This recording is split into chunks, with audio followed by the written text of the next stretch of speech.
In five, four.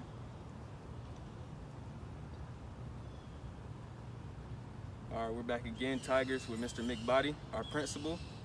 We have some questions for him today. We would like him to answer, give us the good answers, and get get a feeling for what he's trying to feel. Our first question is, with all the changes due to COVID, what are your expectations for the school?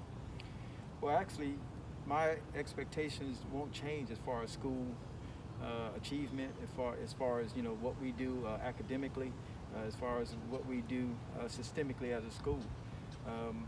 COVID has, I think, changed the way we operate and gave us some different procedures and some different policies that we have to mingle in with what we're doing. But as far as my expectations, we're defining the why this year. So as we look to define the why with all of our students, that won't change. COVID won't change that. Expectations are that we achieve. You know, every student achieves. We look to gain in areas where we haven't gained. We look to sustain the areas that we have done well in, and to just be an all-around, a better school in all that we do. Yes, sir. Yes, sir. I understand that. Another question is, how will we operate during lunchtime? Lunchtime.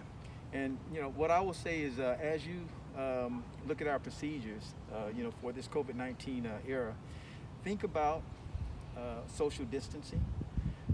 Think about washing your hands and having a mindset of cleanliness.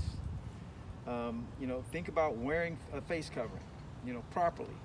And that means covering your mouth and covering your nose. And if everybody just keeps that in mind, all that we do will be, driven, by that thought. So, as far as us operating, under these COVID conditions, as you see, there will be, patterns of traffic flow throughout the school. There will be different ways we come and go. There will be different procedures in place, in the cafeteria. But everything, again, is, I think, linked to that simple notion of social distancing and then and cleanliness, washing your hands. Years ago, we just called it universal precautions, but now we have, all these, now it's COVID precautions. No, this is just something, cleanliness isn't new, and it shouldn't be new to us. Now I think with this pandemic, it has just brought it back to the forefront that germs are around us everywhere, and we're transmitting them, we're exchanging them. So wash your hands, be cognizant that we have done that, and then that will minimize, the effects that those germs can have on us. Yes, sir. That's well understood right there. So since water fountains won't be working, will the school provide water for the first few days to unaware students? Good question. Good question. Now, what we're doing is I will provide every student every morning with a bottle of water. We're going to give bottles of water 2 times during the day. First thing in the morning during breakfast, they'll be able to get their normal water that they can get with breakfast. I'm going to give them an additional bottle of water. They'll be able to take those bottles of water with them as they go to class. Normally that's kind of a thing we don't do, because we don't know what's in the bottle and and doing checks of that nature. But again, the change in the policy will be we will allow students to carry those bottles with them to class. They'll get a bottle then, and then our students will all get another bottle of water, an additional bottle at lunch that they can take for the rest of the day. So, right off the top, we're providing 2 additional bottles every day that the students can take with them in classrooms. Yes, sir. Yes, sir. And that'll be done through the cafeteria. That's understood right there. So my question is, what are your plans for the sports teams? Sports teams, hey, my plan is that we win. Hey, for years I've been an athletic director. Everybody knows that. So, I'm heavily involved in sports. I'm heavily involved in everything that goes on with every student in our school. Clubs, sports, academics, everything. If it's got a student tied to it, I'm heavily involved. When it comes to sports, the games, the players, the participants, there's not going to be much change with them. The biggest changes that you're going to see in sports now are going to be the the amount of people that can watch the games. You know, for instance, now students will be able to get 4 tickets per player to go to a game. You know, when you go to the game, you won't have 2 bands. You have 1 band, you know, for football. And all the other ones that require or, you know, have, say, cheerleaders and things of that nature will only be at the home team. You know, so there won't be any traveling, so we can, you know, we can minimize that. We'll be minimizing who's on the sidelines. You know, all those sideline passes and all those different people. Right now, you have administrative staff, coaches, and the team, and that's it. Yes, you know, so the biggest change, you know, I think that you're going to see actually in the game really won't come from the participants, but it's going to come. It's going to really be reflected in the crowd. You know, with the amount of guests that we can have at those games. There won't be any tickets or money exchanged at the gate, so you can't come to the gate and buy a ticket. All your tickets will have to be, they will be pre-sold. You'll already have that. They'll just scan it on your cell phone when you're coming in. You know, so you know, no money exchange. Same thing with concessions at any game. You won't be able to get you a nice cheeseburger fried up nice off the grill. Everything's gonna have to be pre-packaged. So we can get it pre-packaged and sell it that way. That's the way it's gonna be. You know, it's gonna have to be sold that way. And then it's gonna be card usage. You know, again, minimizing the exchange of money. Again, that's that contact thing. And then again, the biggest thing, you know, I think you'll see is the lower amount. You know, when we look at the crowds. You know, when you look at all the sports events. That's a good plan. That's a good plan. I like that. So what happens if a student or teacher starts to feel sick while on campus? Hey, if you feel sick, you know, pretty much that process doesn't change. You know, you feel sick, you go to the nurse. You know, now the protocol after you go to the nurse will change a little bit, because if you feel sick and you now have a temperature, or you know, you sit and you know, we feel that you're exhibiting signs and symptoms of COVID. You know, now you gotta, there's a process to follow. You know, signs and symptoms, you know, say now, you know, you could be out quarantined for, 14 days it is now for signs and symptoms of it. Again, if you get a positive test, it's only 10 days.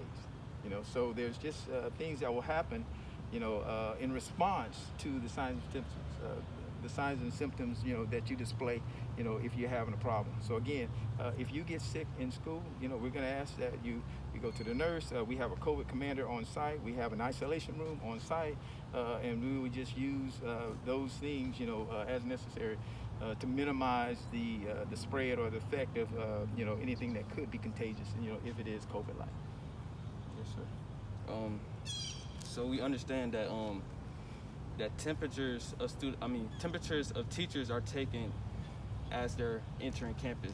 Correct. So what if a teacher temperature starts to, Okay. it looks awry, Right. Okay. or not right while they're on campus? What happens to that class? Okay.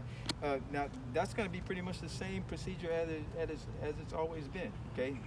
Difference is, you know, that teacher with the temperature won't be allowed to go to the class. You know, once we identify that person at the gate or at the entry point, they're going to be dealt with at that moment with our medical staff, with the nurse, and then we'll see, you know, where we have to go with that. As far as the class goes, the class will be either dispersed or we'll get coverage, you know, from that same from the same subject area, you know, that same PLC. They'll get together. They'll either cover that class or we disperse the class. So, you know, again, that process doesn't really change. You know, the key there is that we have identified the teacher before, you know, she's actually in the class. You know, then, you know, there's that will, you know, there's a whole cascade of things that kind of happens after then. If there's contact, now we have to look at, you know, was there social distancing?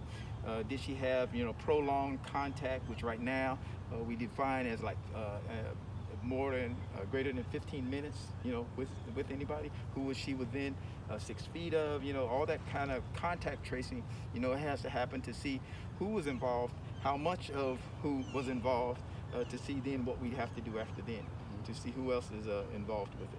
Yeah. So again, hopefully we catch it at the door, and then it doesn't affect anything that's already on campus, and then we just deal with the person and helping them out, and then you're looking at, you know, possible quarantine. from that point, with the teacher herself, Yes, sir. his or herself. Okay. Last and final question is, what will the dismissal process look like? Dismissal. Okay. Hey, think about this.